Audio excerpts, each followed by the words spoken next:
네, 오늘 벌써 이제 요한계시록 제 8장인데요.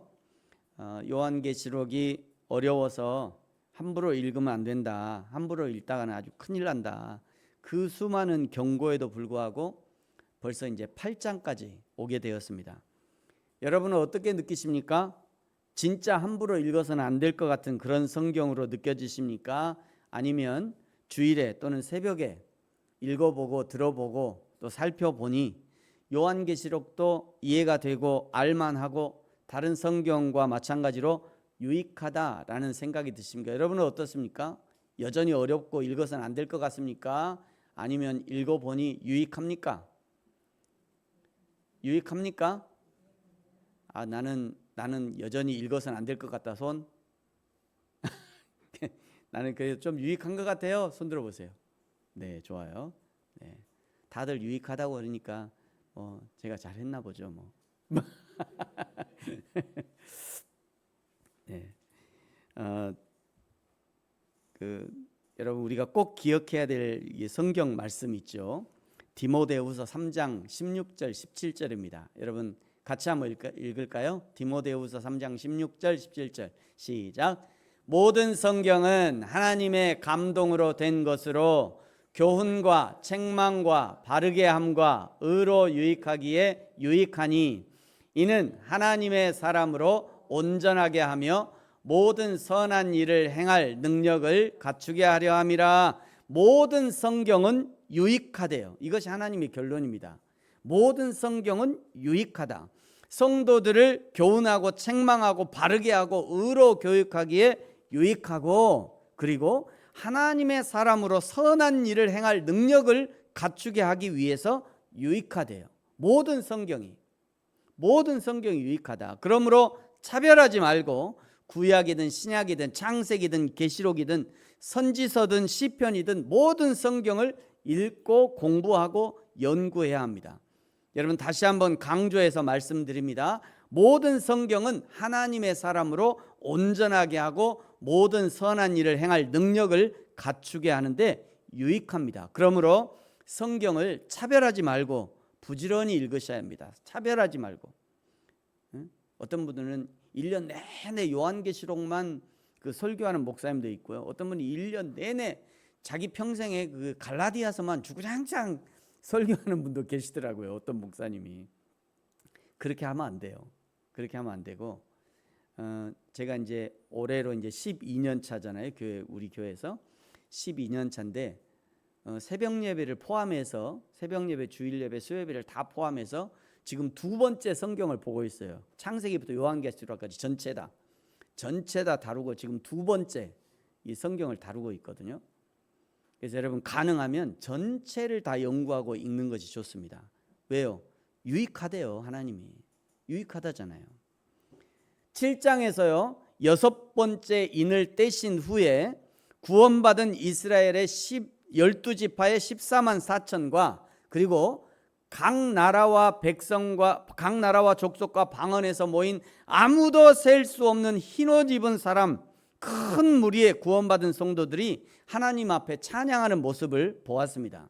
여러분 저와 여러분도 곧 저 찬양하는 무리 속에서 여호와 하나님을 찬양하는 영광스러운 날이 곧 다가올 겁니다.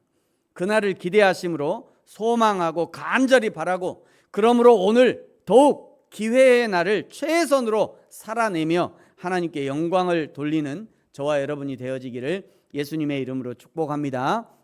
이제 오늘 8장에서요 7째 인을 떼실 때 하늘이 반 시간쯤 조용했대요.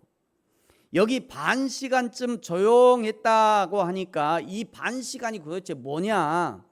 여러분이 인터넷을 조금만 이렇게 조회해 보시면요, 이 반 시간에 대해서 어떤 사람은 하루의 반이다, 하루의 반이면 12시간이다, 또 어떤 사람은 30분이다, 또 어떤 사람은 한때, 두때, 반때. 여기서 들어보셨죠?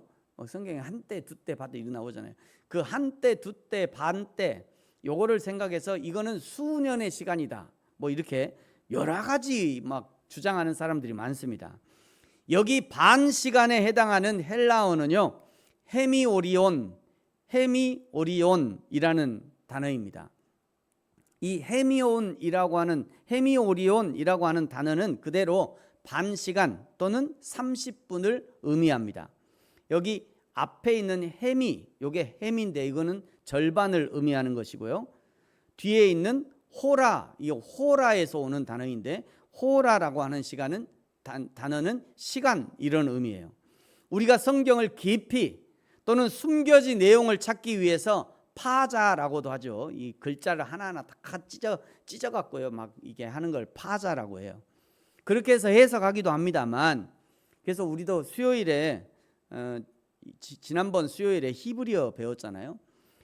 예를 들어 알레프라고 하는 글자는 황소의 머리, 성부 하나님을 힘, 그래서 이제 성부 하나님을 의미하고, 두 번째 글자인 베트는 집, 텐트를 의미해요. 성자 예수님을 의미합니다. 그래서 창조라고 하는 단어가 있어요. 창조, 빠라 이렇게 있습니다.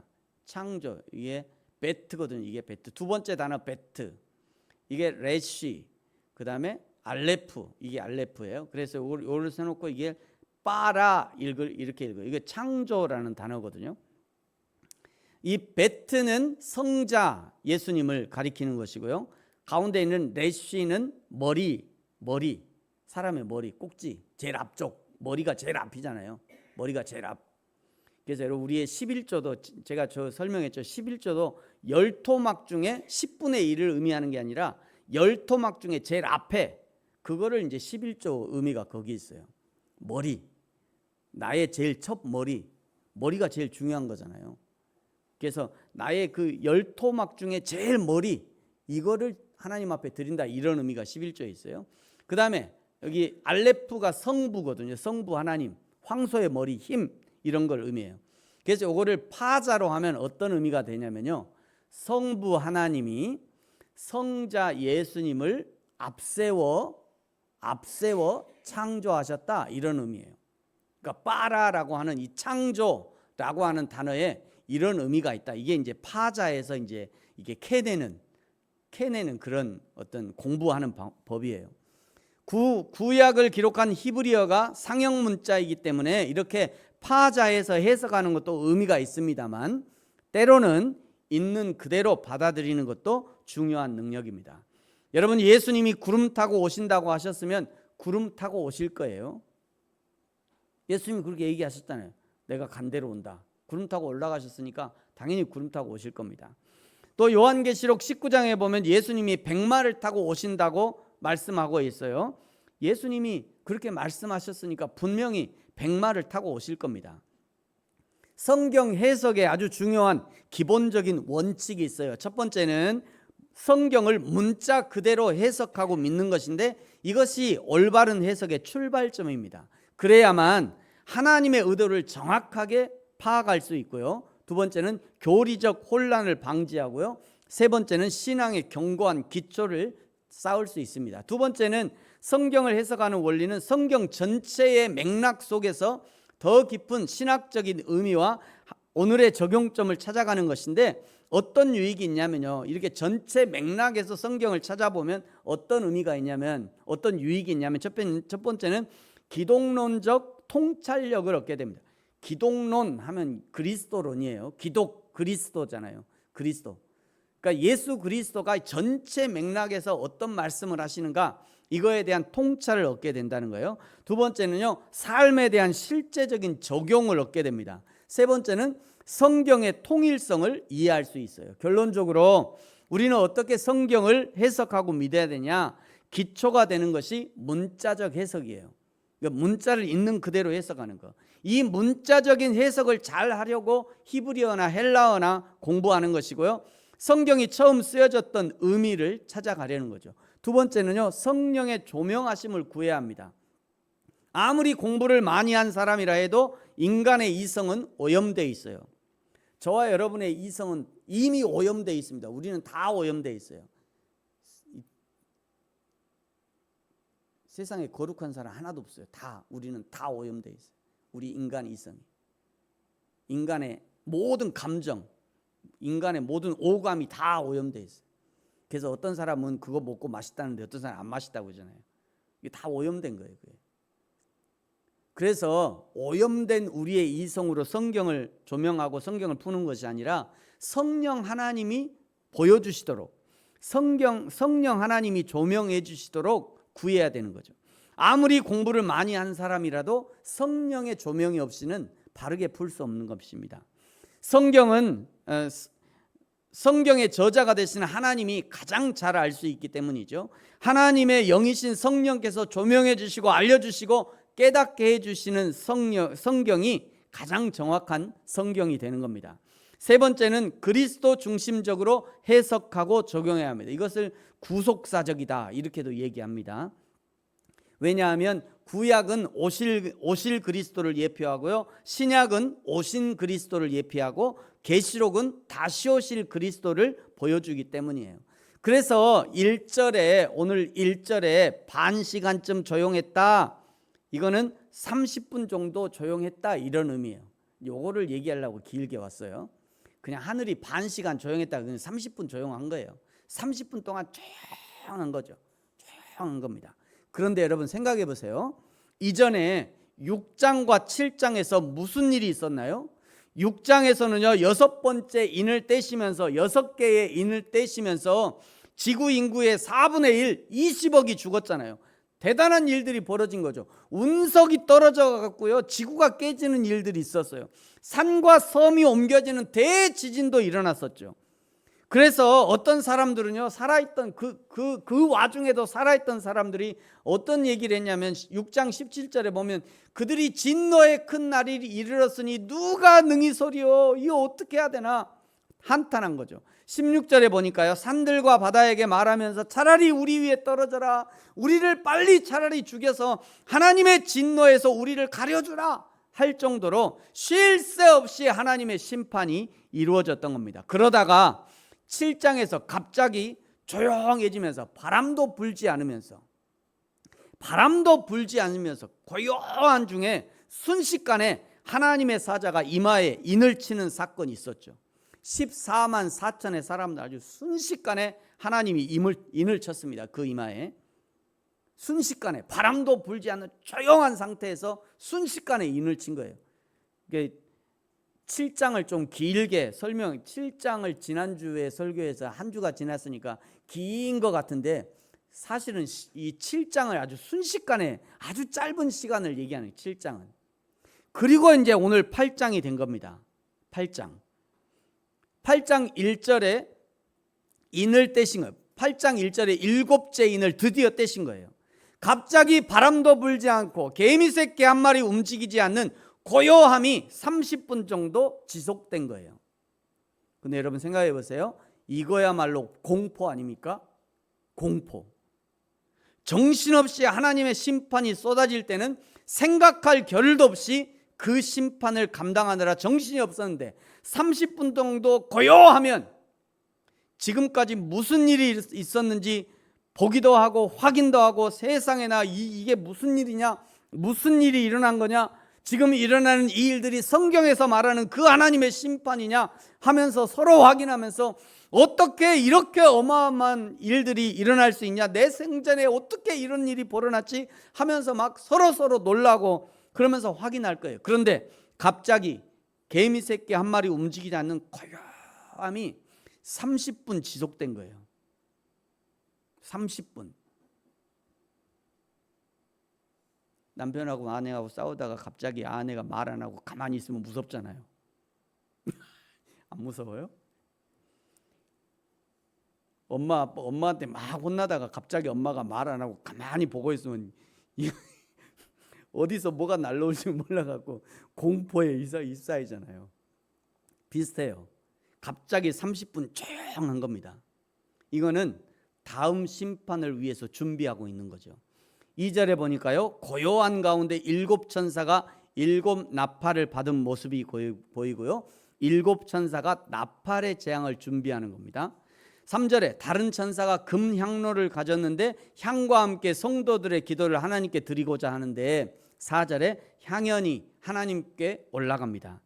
5장 8절에서도 금 대접에 가득 담긴 성도의 기도가 향연이 되어서 하나님께 올라갔는데 여기서도 성도의 기도가 향연이 되어서 올라가고 있는 겁니다. 여러분 다시 한번 말씀드립니다. 기도를 잘 하셔야 합니다. 기도를 잘 하셔야 돼요. 하나님의 마음과 뜻과 합치하는 기도를 하셔야 합니다. 우리의 기도는 하나님께 올라가는 향연이 되는 거예요. 그러니 내 욕심으로 가득한 기도를 드려서는 안 되는 거예요. 하나님 나 뭐 하고 싶고요, 뭐 하고 싶고요, 뭐 하고 싶고요. 이런 기도만 드려서는 안 돼요. 하나님의 마음은 무엇입니까? 하나님 제가 무엇을 구할까요? 하나님 제가 뭘 구하기 원하십니까? 그리고 말씀하잖아요. 그날 말씀을 듣고 하나님 오늘 이 말씀을 하셨군요. 제가 그러면 이것을 위해서 이렇게 하겠습니다. 이렇게 기도해야죠. 그것이 하나님의 마음과 합치하는 기도인 거예요. 두 번째는요, 기도에는요 진실함을 담아야 합니다. 아무리 아름다운 미사옥으로 포장을 해도 하나님은 우리의 중심을 아시는 분이니 적어도 하나님 앞에 기도할 때는 미사옥으로는 떼어놓고 나의 진실한 마음을 담아 기도할 수 있어야 합니다. 어느 할머니의 기도를 제가 촬영한 건 아니고요. 그 딸이 촬영한 것 같아요. 어느 할머니의 기도를 들어보시기 바랍니다. 잘 들어보세요. 나이가 많이 들어갔고 오늘도 모르고 내일도 모르고 시간 간지도 몰라서 모든 그 이적분께 명천한 하나님과 모든 그 용서해 주기를 바랍니다. 하나님한테 좋은 말씀 드리려고 아무리 정신을 써도 맨날 이적분께 하나님과 모든 그 용서해 주기를 간절히 바랍니다. 간신보살.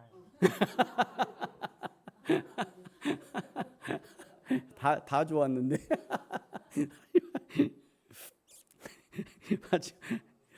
마지막에 그냥 다 좋았는데 정말 저와 여러분이 하나님 앞에 구하거나 또 제가 이 기도를 들으면서 제가 편집도 하고 막 이러면서 우리 하나님이 이 기도를 한참 듣고 있다가 폭소를 터뜨렸을 것 같아요. 우리 하나님이 대체 얘가 나한테 뭐라고 기도하나 하다가 하나님도 그냥 폭소를 터뜨렸을 것 같아요. 그 다음에 이건 제 생각인데 우리 하나님이 저 할머니 꽉 안아주셨을 것 같아요. 그 대신 다음엔 다시 해라 이렇게 안 하셨을까? 여러분 미사오고를 다 빼고요. 미사오고 빼고 진실되게 기도해. 내 마음에 진실되게 하나님 앞에 기도하십시오. 세 번째는요, 믿음으로 기도해야 합니다. 저와 여러분이 하나님께 구하거나 생각하는 모든 것보다 훨씬 더 풍성하게 하나님을 역사할 수 있는 것을 알고 믿음을 가지고 하나님 앞에 기도해야죠. 네 번째는요, 인내함으로 기도해야 합니다. 우리는 언제까지 기도해야 됩니까? 응답하실 때까지 기도하는 거죠. 언제까지 기도해야 되죠? 하나님의 품에 안길 때까지 기도하는 겁니다. 그래야 저와 여러분의 기도가 향기로운 향과 함께 하나님의 마음을 기쁘시게 하는 기도의 향연이 되어지기를 예수님의 이름으로 축복합니다. 하나님께 향이 올라간 후에 5절에 보니까요, 제단에 불을 담아 땅에 쏟음에 우레와 음성과 번개와 지진이 났대요. 나팔 재앙의 시작을 알리는 거죠. 7절에 보니까 첫째 나팔을 부니 피 섞인 우박과 불이 나와서 땅의 3분의 1 나무와 풀도 다 태워버립니다. 여기 피 섞인 우박과 불이 뭐냐 정확히 알 수는 없지만 요한이 환상 중에 본 것인데, 요한이 보기에 그것이 피 섞인 우박 같았고 불 같았고 그것이 땅에 떨어지니 불이 붙었다는 거예요. 지금도 세계 곳곳에서 일어나는 전쟁에 이런 비슷한 무기를 쓰고 있습니다. 보십시오. 백린탄은 우리가 쓰면 로맨스지만 남이 쓰면 불륜으로 특정 재래식 무기 금지 협약에 따라 금지된 것으로 알려져 있습니다. 백린탄을 쓴다고 그러죠. 것을 금지하는 국제조약은 사실 존재하지 않고 네이팜탄, 열압력탄보다 위력도 낮은데요. 다만 개인에게 주는 고통이 너무 크다 보니 인도적인 차원에서 안 쓰려고 하는 것뿐 차가운 국제사회에서 수틀리면 등장하는 하얀 지옥이라 할 수 있습니다. 그래서 특정 재래식 무기 금지 협약에 따라 민간인에게 소위탄을 쓰면 안 되지만 이스라엘이 이스라엘은 가자 지구에 백린탄을 써서 비난받았고 러시아는 그냥 일상인데요. 러시아는 체첸 전쟁 당시 쓴 모든 포탄의 4분의 1 정도가 연막탄이었고 그 중에는 백린탄도 포함되어 있어 비판받았죠. 심지어 2022년부터 이어진 우크라이나 전쟁에서도 백린탄을 쓴 것이 아닌가 하는 의혹이 제기되더니 2022년 8월 17, 18일에 하르키우 지역에 백린탄을 쓴 것이 확인됐습니다.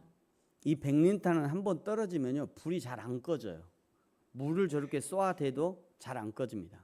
그래서 만약에 저 백린탄이 이렇게 사람 몸에 붙잖아요, 다 태워버려요. 그냥 끝까지. 사람에게 고통을 주는 거라고 그래요. 아무리 값싼 평화라 해도 전쟁보다 값지다는 격언이 있죠. 전쟁으로 평화를 이루는 것은 가장 저급한 방법입니다. 말로써 외교로서 얻는 평화가 가장 값진 것이죠. 8절에요. 두 번째 나팔을 부니 바다의 3분의 1이 피가 되고요. 9절에 바다 생물 3분의 1, 배들의 3분의 1이 다 깨집니다. 극심한 오염을 나타내는 거죠. 10절에 셋째 나팔을 부니 횃불같이 타는 별들이 떨어졌대요. 2013년에 러시아에 이런 유성이 떨어졌어요. 잘 보세요. 잘 보세요. 어디서 나타나는지. 갑자기 나타납니다. 저기 나타났죠. 대낮에 이렇게 했더니 아침 9시에.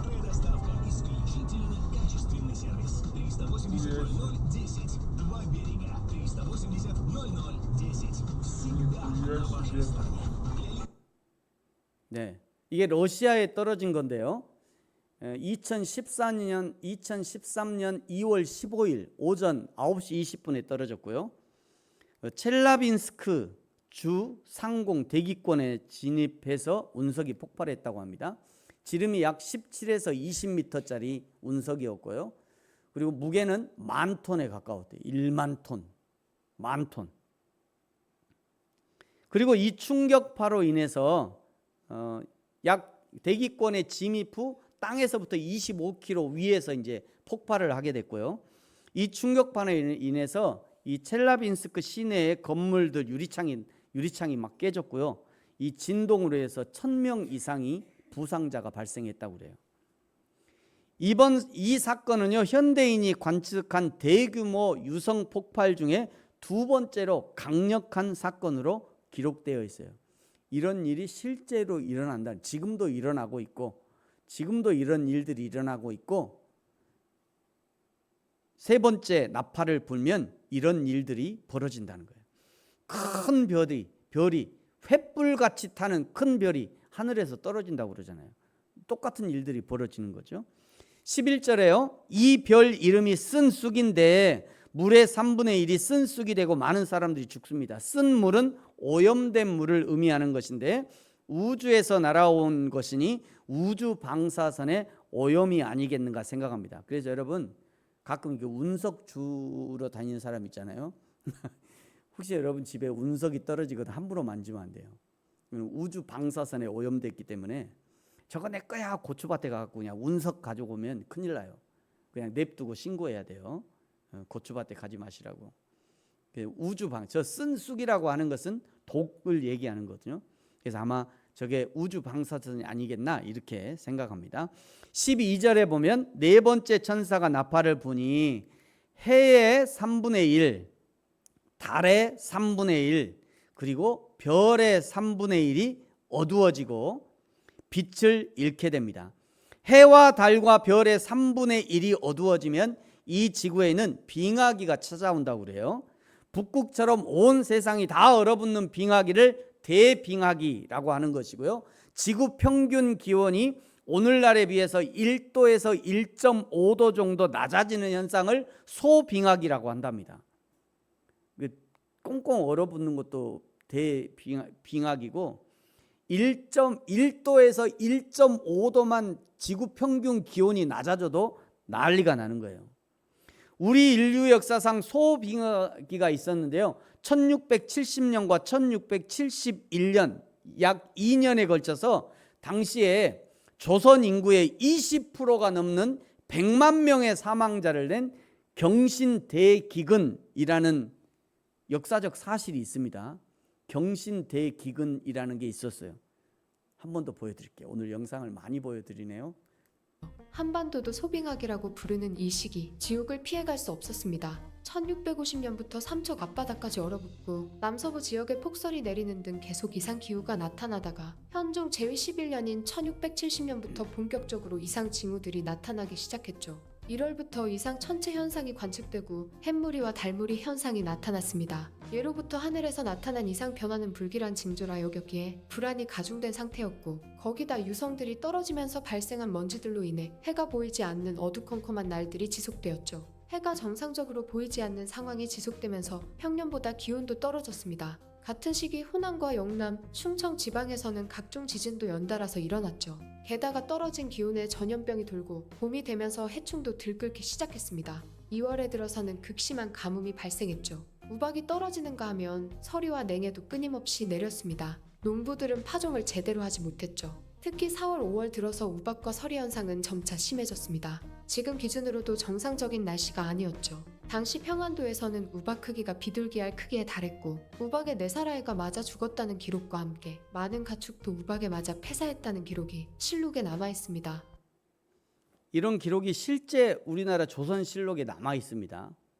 이거를 이제 소빙학이라고 한다고 그래요. 이런 것을 생각해 보면 여러분, 우리가 매일 누리는 태양, 매일 누리는 바람, 매일 누리는 별빛, 매일 누리는 나무와 풀과 꽃이 얼마나 큰 하나님의 축복인지 모릅니다.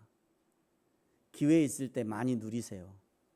기회 있을 때 햇빛도 쬐시고 놀러도 가시고 가을에 단풍도 구경하시고, 하나님이 아직 우리에게 기회를 주시는 거예요. 오늘이라는 기회 말이죠. 저와 여러분이 매일의 일상에 감사할 수 있는 믿음의 사람들 되어지기를 축복합니다. 이제 13절에는요, 날아가는 독수리가 아직 3개의 새 천사가 불어야 될 나팔이 남아있다라고 알려주죠. 이제 다음 주 9장에서 5번째와 6번째 나팔을 소개하도록 하겠습니다. 이제 마지막으로 8장에서 이 8장에서부터 시작된 나팔 재앙은 창세기 1장의 창조의 기사와 연관해서 해석하기도 합니다. 이거는 이제 여러 신학적인 입장 중에 이런 입장도 있어요. 근데 상당히 좀 일리가 있다라는 그런 생각이 들어서 제가 여러분에게 소개합니다. 7절에 첫 번째 나팔이 불 때 땅의 3분의 1, 수목의 3분의 1이 타고 각종 푸른 풀들도 다 이제 타버렸잖아요. 이것과 연관해서 창세기 1장의 셋째 날에 땅, 풀, 채소와 나무를 창조하셨죠. 셋째 날에 창조하신 것을 첫째 나팔을 불 때 파괴하신 겁니다. 하나님이. 8절과 9절에는요, 둘째 나팔에 바다의 3분의 1이 피가 되고 물고기의 3분의 1이 죽고 배들의 또 3분의 1이 다 깨졌잖아요. 창세기 1장에 둘째 날과 셋째 날에 궁창을 만드시고 윗물과 아랫물을 나누셨는데 그것을 파괴하신 거예요, 하나님이. 10절에는요, 10절과 11절에 보시면 셋째 나팔을 부실 때 강들의 3분의 1, 물의 3분의 1, 그 물들이 쓴물이 되고 독이 든 물이 되니 많은 사람들이 죽었잖아요. 창세기 1장 셋째 날에 물의 근원을 만드신 것을 파괴하신 겁니다. 12절에 넷째 나팔 때에 해, 달, 별이 타격을 입고 빛을 잃었잖아요. 창세기 1장에 넷째 날 해와 달과 별들을 창조하셨는데 그것을 파괴하신 거죠. 이렇게 연결짓는 신학자들도 있어요.